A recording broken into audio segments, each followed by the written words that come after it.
how do you start talking to the camera? And I'm so great that there's so much interest in this because, as we know, the one key differentiator between what you do and any other brand is really going to be what unique proposition and value you bring. And that is something you can really tell with storytelling and by sharing your personal life and you on camera.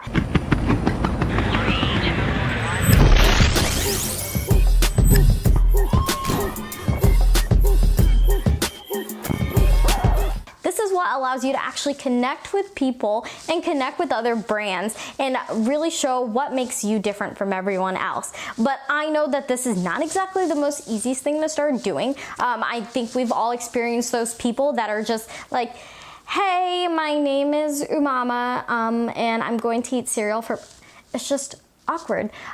So I'm gonna give you guys some key tips to help you become way more comfortable on camera, a lot more confident and successful, and we really wanna be able to, once again, drive people to do something because of your storytelling actions through camera. So let's get sassy, guys. Number one, start talking. It's that simple, but it just really starts with having a camera in front of your face. You don't necessarily need an audience. Actually, it's kind of the best if you just start with just recording videos on your phone. Sorry, I'm like checking messages at the same time.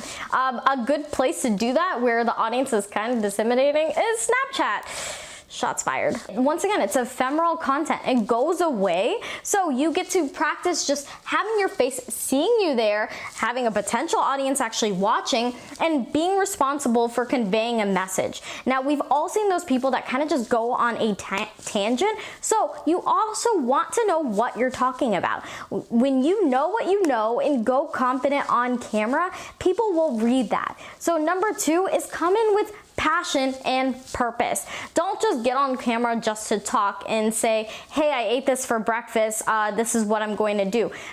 If I'm being honest with you, no one really gives a shit about you. So you need to start talking about things that are going to deliver value to other people. And so do that with a strategy. What I recommend doing is coming up with a game plan for what you're gonna talk about on camera. If you are not in entertainment is more of like the vloggers that are like sharing their whole day-to-day lifestyle. I always recommend starting off with educational bits or something that is like a tutorial base, because this is what actually gives you context. It allows you to deliver something and people start saying like, oh wow, I trust this person, I want to know them too. So give yourself an outline for what you want to deliver. The best structure I've seen for delivering the best message on camera in short bits, let's say YouTube or Instagram stories, is first having a catchy introduction.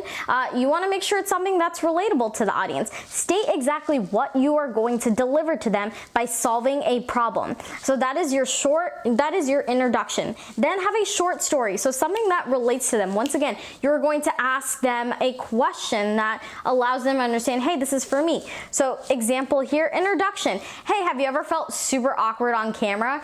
Okay, cool. I'm gonna give you guys tips on how to get confident on camera and help you push your business. Hook lines that get you onto them and then have you continuing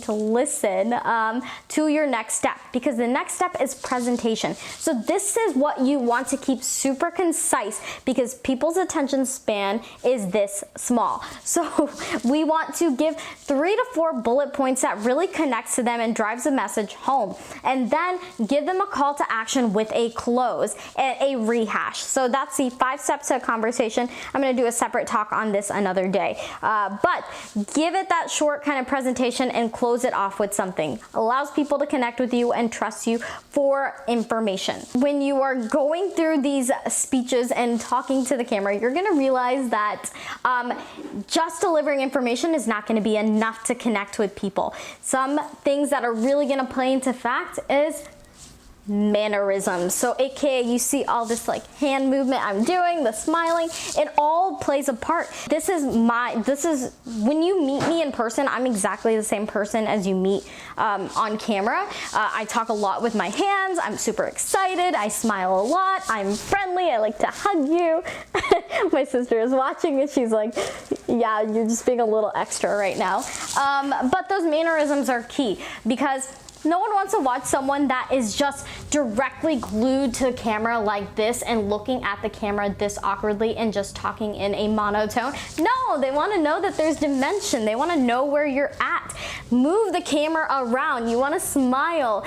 You want to look around and use your hands if you need to, but don't use your hands if you are not a hand talker. Best thing to do is find a role model. Find someone that you kind of admire. This is like awkward. You admire their camera skills and then try to kind of take them in as your own, but don't try to be like them. Just try to adapt things that you know you like watching and then bring it onto yourself. And then if you are using these videos on Instagram stories or YouTube, what I've seen best for retention and for actual engagement is to add text to your videos, because some people aren't auditory listeners, they are visual listeners. And I know I'm definitely like that. I like to skip videos a lot and I like to get the bits that I like, and that's why text is so important. And in our generation, we like fast, easy content, so text really helps engage your audience for that content. And then I don't even know what number I'm on. Practice. It really just takes a lot of time. I've been doing this for 3 years. I've been a public speaker basically all my life. So this is something that just comes super natural to me.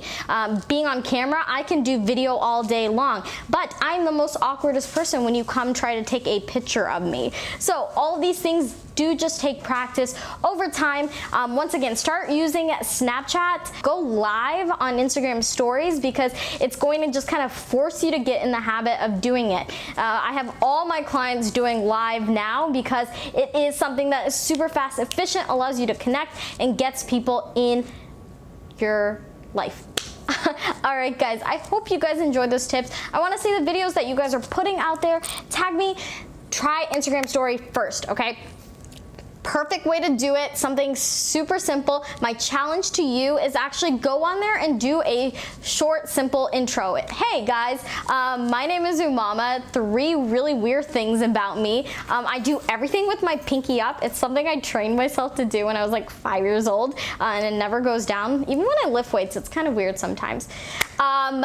Another tip is slow down when you're talking. Well, I love the name Small and Strong, and the reason I came up with it is because I love being underestimated and underestimated by people, because I'm this tiny person, but then I go into the gym and I'm like, rah, not exactly raw, but I do throw up some pretty big weight, and that's exactly what empowers me to be such a strong-willed woman and take what I do in the gym and reflect that into real life. And I really like talking to the camera. My full-time job is literally talking to the camera. So I hope that helps you guys. I'd love to see your videos. Comment below so I know what your handles are, so I can add you and watch your stories. If you are one of the first 5 people to comment, then I will make sure to DM you and give you a response back to your story. Subscribe, guys. I've got a lot more educational content like this coming out, so let me know what your questions are. I'll see you guys.